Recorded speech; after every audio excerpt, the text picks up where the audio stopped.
How do you know when you've truly forgiven someone sufficiently? Like, what do you think, where's the line, you think, in terms of like, okay, I think I've really forgiven them, or no, I thought I forgave them, but really I still have this like little bit of resentment or discomfort or whatever inside, so it's not really forgiveness. What's your take on that? For me, the resentment was the big identifier that I'd never really truly forgiven her before that. The fact that just even the mention of her name would cause all of these horrible things to flash in my mind, where I'd be reminded of every negative thing, none of the positive things. I would always think of every little bad thing that has ever happened regarding her, and I would just feel such resentment, and I just wouldn't want to speak with her.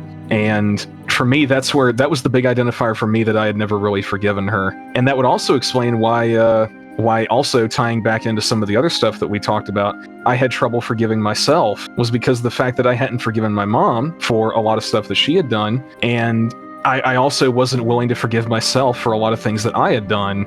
That's very interesting. So you think if someone has difficulty forgiving others, they'll have difficulty forgiving themselves too? Mm-hmm. Yep, I definitely think that.